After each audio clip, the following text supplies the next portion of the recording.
Hi, my name is Tori Baumeister, and this is my interview project for Intro to Developmental Psychology. My interviewee is an anonymous 22-year-old police officer that works for Plymouth Police Department. Due to the line of work he does in protecting his personal life, he's decided to stay anonymous but still wanted to be able to participate in the project. This officer is a native to the area, being born in Plymouth and still living in the area now.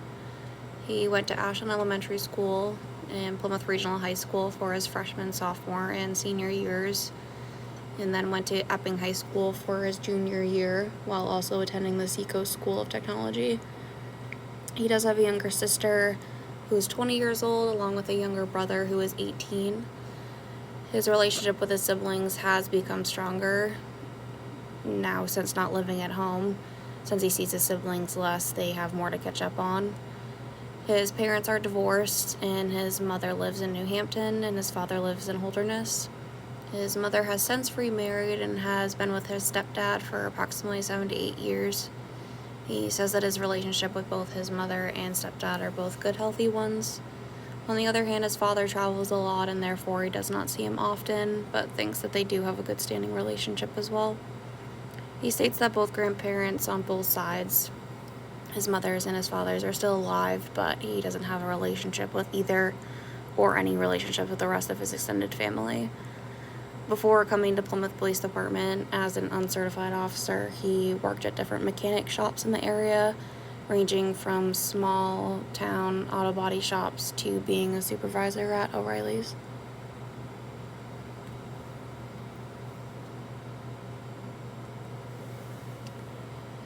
And on to the interview, the physical and health section. My first question I asked was, in what ways have you noticed your physical health or energy levels changing since you were 18? And he stated that his energy levels were consistent and good until about 2 years ago. I asked him if he thought that these changes were due to his career choice. He stated yes. I asked how so. He said, well, he was eating healthy at first, but now he doesn't remember when the last time he had a home-cooked meal was.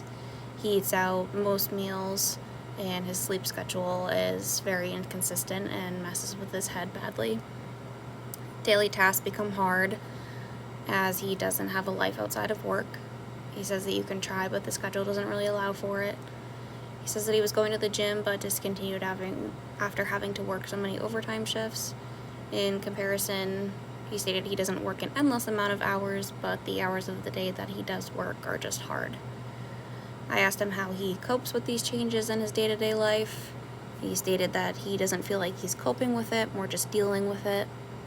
I asked him how he dealt with it, and he stated, I do the same things every day: work, sleep, eat. He doesn't have any coping mechanisms that help, but that doesn't feel like a problem to him, as that's just his norm now.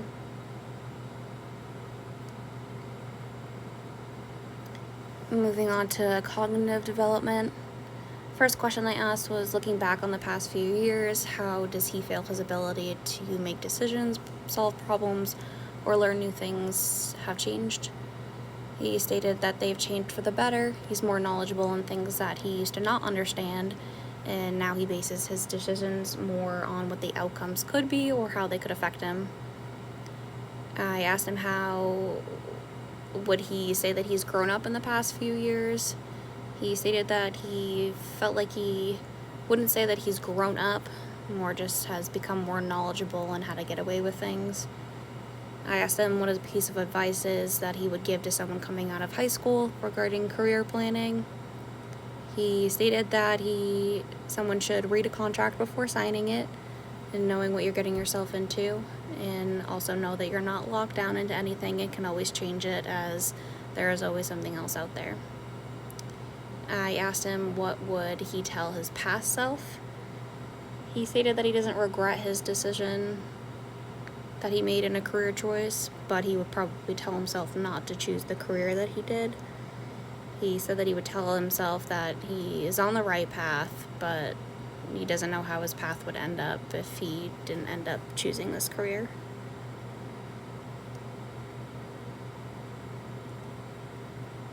On to psychosocial, relationships, and identity.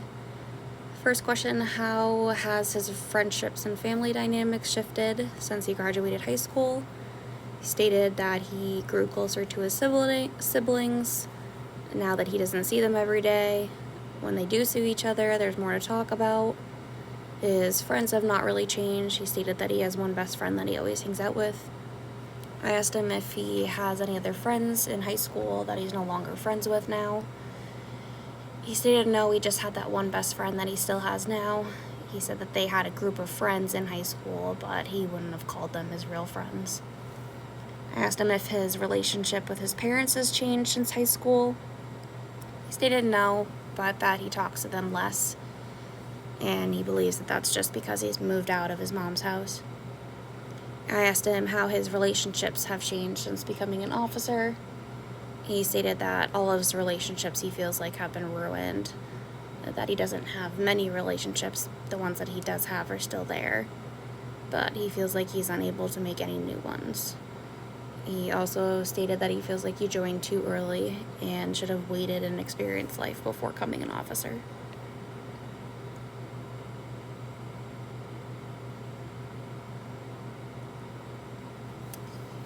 And I asked him, thinking back on any major struggles in life, do you feel these shaped who you are today?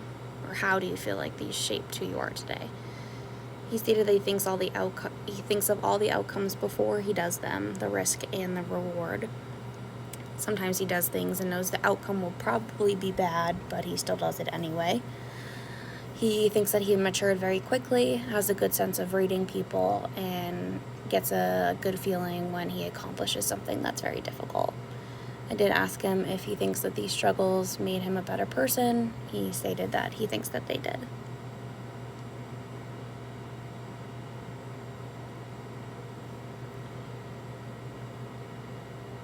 And on to the theories that I picked. My first theory is Erik Erikson's psychosocial theory.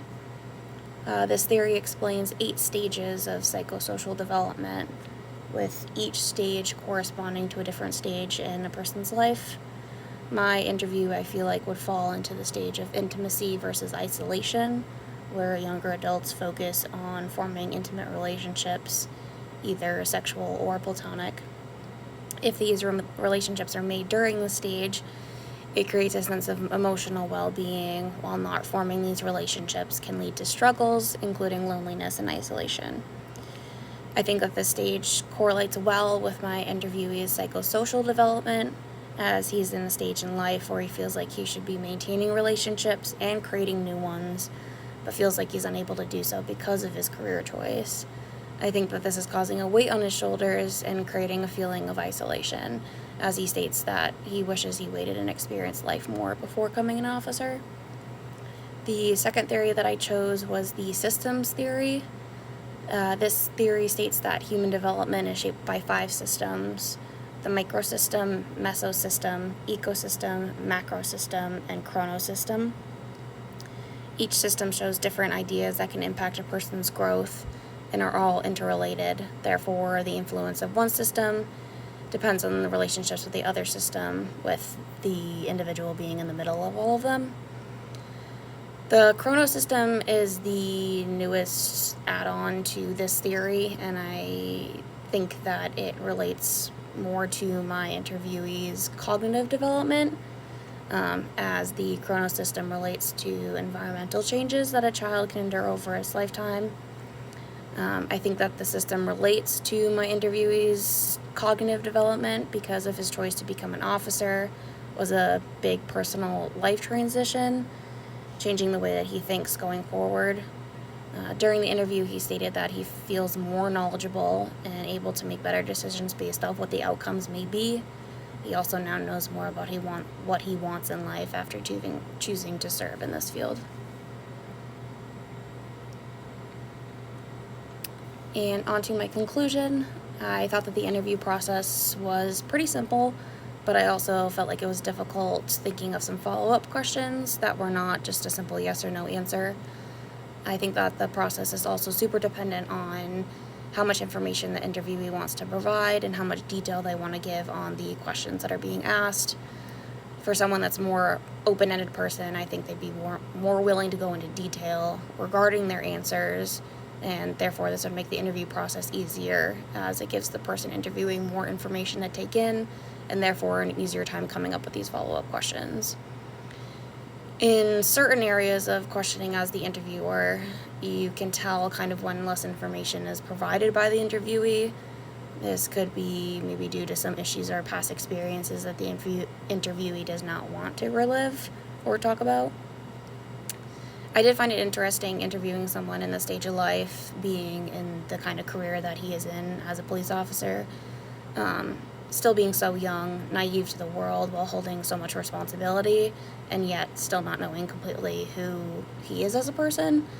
I also found it interesting interviewing him in the stage of life because when I was his age, I was not in the same mindset or position, and I personally cannot picture myself having the kind of responsibility or pressure to kind of grow up so fast that he has being in this line of work.